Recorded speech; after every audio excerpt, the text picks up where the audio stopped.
Sir সরিয়ে ছড়িয়ে sir sir ছোড় দাও স্যার ছোড় দাও স্যার ছোড় দাও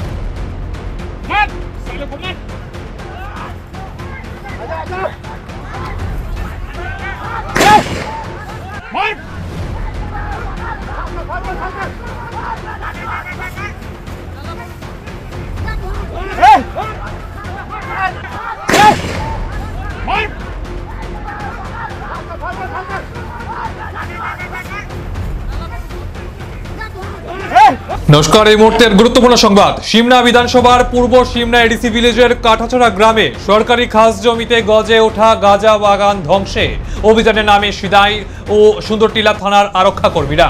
এই যৌথ অভিযানের সাথে ছিলেন বিএসএফ জওয়ানরাও। ঘটনা সূত্রের খবর, যখন গাঁজা অভিযানে নামা হয় তখন পুলিশের উপর আক্রমণাত্মক হয়ে ওঠে গ্রামবাসী তথা গাঁজা কারবারিরা, এমনটাই অভিযোগ। তারা পুলিশের উপর ইটপাটকেল ছুটতে থাকে। বাধ্য হয়ে পরিস্থিতি নিয়ন্ত্রণে আনতে বিএসএফ এর তরফ থেকে 2 রাউন্ড গুলি ছোড়া হয়। সিদাই থানার ওসি হিমাদ্রি সরকার জানান, অভিযান আগামী দিনেও চলবে, তবে কোনো ধরনের অনভিপ্রেত ঘটনা ঘটলে কাউকেই ছাড় দেওয়া হবে না বলে জানা যায়। এই ঘটনার সাথে যুক্ত 4 জনের বিরুদ্ধে মামলা নেওয়া হয়েছে। তদন্তে আরো নাম বেরিয়ে আসবে, প্রত্যেকেই আইনের আওতায় আনা হবে বলে জানান তিনি।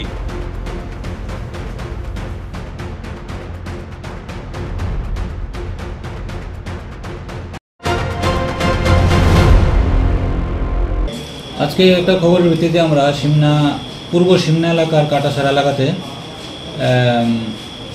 কিছু খাস জমির উপরে গাঁজা চাষ হচ্ছিল, এরকম খবরে আমরা প্রায় ওই এলাকাতে 50,000-এর মতন গাঁজা গাছ ধ্বংস করেছি।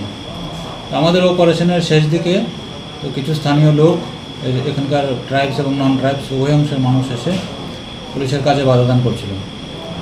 তো তারা ঢিল পাটকেল ছুড়ছিল। তো আমরা পরিস্থিতি নিয়ন্ত্রণের জন্য বিএসএফের তরফ থেকে আমরা 2 রাউন্ড শূন্য গুলি করা হয়েছে এবং যে আনরুলি মবটা ছিল তাদেরকে ডিসপার্চ করা হয়েছে।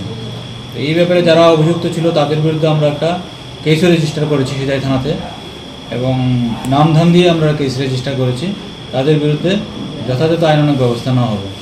আপনাদের বিরুদ্ধে আমরা এই মেসেজটাও দিতে চাই এলাকাবাসীকে যে এবার যদি পুলিশের উপর বাধা দেওয়া হয়, কাউকে ছেড়ে কথা বলা হবে না, যথাযথ অ্যাকশন নেওয়া হবে।